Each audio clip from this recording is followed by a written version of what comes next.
കർത്തൃദിനം, ശ്രേഷ്ഠദിനം, ആരാധനക്കു വിശുദ്ധദിനം. Hallelujah ഗാനം ചൊല്ലി ഹൃദയങ്ങൾ വാഴ്ത്തിടാം.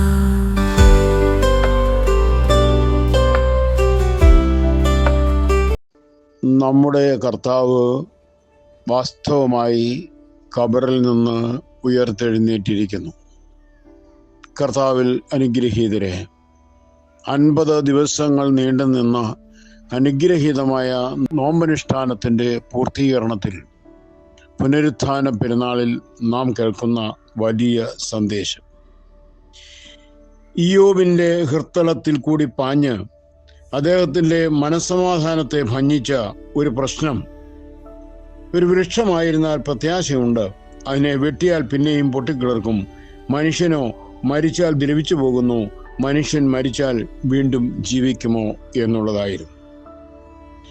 മരണശേഷം എന്തെങ്കിലും ഒരു അവസ്ഥയിൽ ജീവിക്കുന്നു ഉണ്ടെന്ന് തന്നെ വിശ്വസിക്കുന്നതിന് മനപ്രയാസമുള്ള അനേകരുണ്ട്. മനുഷ്യൻ മരിച്ചാൽ ജീവിക്കുമോ? നമ്മുടെ കർത്താവായ യേശു തമ്പുരാൻ ഉയർത്തെഴുന്നേറ്റ ശേഷം ശരീരത്തോടുകൂടി അനേകരുടെ അടുക്കൽ കടന്നു എന്നതായിട്ട് വചനം സാക്ഷിക്കുന്നുണ്ട്.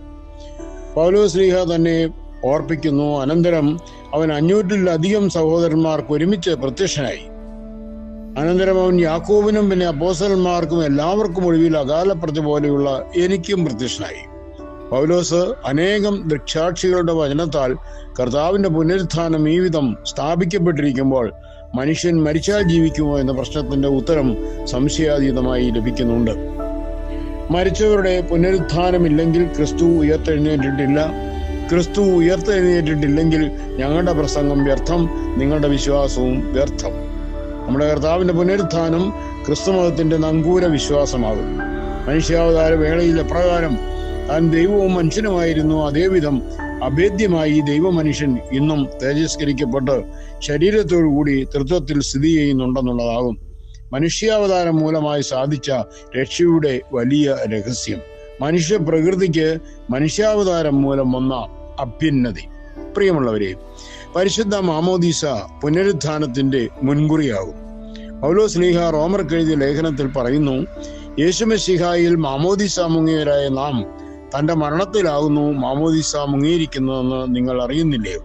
എന്തെന്നാൽ മാമോദീസായിൽ തന്നോടുകൂടി മരണത്തിലേക്ക് കബറടക്കപ്പെടും. തന്റെ പിതാവിന്റെ മഹത്വത്തിൽ മരിച്ചവരുടെ ഇടയിൽ നിന്ന് യേശു തമ്പുരാൻ ഉയർത്തെഴുന്നേറ്റതുപോലെ നാം പുതിയ ജീവനിൽ നടക്കേണ്ടതിനാകുന്നു. പാപ ജീവിതത്തിൽ ആസക്തിയുള്ള പഴയ മനുഷ്യനെ നാം ഉപേക്ഷിച്ചിരിക്കുന്നുവെന്ന് സൂചിപ്പിക്കുന്നതിനായി മാമോദീസായിൽ വെള്ളത്തിൽ നാം മുങ്ങുന്നു. വെള്ളം നമ്മെ മറച്ചു കളയുന്നത് പോലെ മാമോദീസ ആത്മീയമായി നമ്മുടെ പഴയ മനുഷ്യനെ മറച്ചു കളയും. ഖബറിൽ കർത്താവ് മറഞ്ഞിരുന്നതിനോട് ഇത് സമമാകും.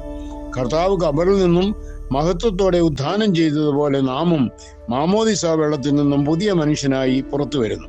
ഈ പുതുജീവിതം മരണാനന്തരമുള്ള നമ്മുടെ പുനരുത്ഥാന ജീവിതത്തെ സൂചിപ്പിക്കുന്നു. കെംദ അഥവാ പുനരുത്ഥാനം ഇപ്രകാരം ക്രിസ്തുമതത്തിന്റെ അടിസ്ഥാന തത്വമാകും. ജീവിതം ഈ ലോകത്തിൽ വെച്ച് അവസാനിക്കുന്നില്ല, നിത്യമായ ജീവിതത്തിന്റെ പ്രാരംഭം മാത്രമാകുന്നു ഈ ലോക ജീവിതം എന്നും, മരണാനന്തരമുള്ള ജീവിതം ശരീരത്തിൽ കൂടിയതെങ്കിലും ഈ ലോകത്തിന്റെ സ്ഥലകാല പരിധികളെ അതിലംഘിച്ചിട്ടുള്ള ഒന്നാകുന്നു എന്നും, ഈ ലോകത്തിൽ വെച്ച് നമ്മുടെ കർത്താവിനെ പോലെ ദൈവവും മനുഷ്യനുമായി സംയോജിക്കുമെങ്കിൽ മരണാനന്തരം നമ്മുടെ കർത്താവിനെ പോലെ തന്നെ നാം തേജസ്കരിക്കപ്പെട്ട ദൈവത്തോടു കൂടിയുള്ള സംസർഗത്തിന് യോഗ്യന്മാരായി തീരുന്നു എന്നും പുനരുത്ഥാന പെരുന്നാൾ നമ്മെ ഓർപ്പിക്കുകയാണ്. അനേകരെ ഉയർപ്പിച്ചവനായ കർത്താവ് ഖബറിൽ നിന്ന് ഉയർത്തെഴുന്നേറ്റ് വന്ന് നമുക്കും ഉയർപ്പിന്റെ വലിയ പ്രത്യാശ തന്നിരിക്കുന്ന അനുഗ്രഹിക്കപ്പെട്ട ദിവസം. കർത്താവിൽ സ്നേഹമുള്ളവരെ, ഈ ഉത്ഥാന പെരുന്നാളിന്റെ എല്ലാ നന്മകളും ആശംസകളും ഏവർക്കും നേരുന്നു. ആ ഒരു വലിയ പ്രത്യാശ അതിൽ നമുക്ക് നിലനിൽക്കുവാൻ തക്കവണ്ണം ദൈവത്തിന്റെ പരിശുദ്ധാത്മാവ് നമുക്ക് സംഗതിയാക്കട്ടെ എന്ന് പ്രാർത്ഥിക്കുന്നു. നിങ്ങളുടെ ജോൺ പോൾ കോറപ്പിസ്കോപ്പ അച്ഛൻ.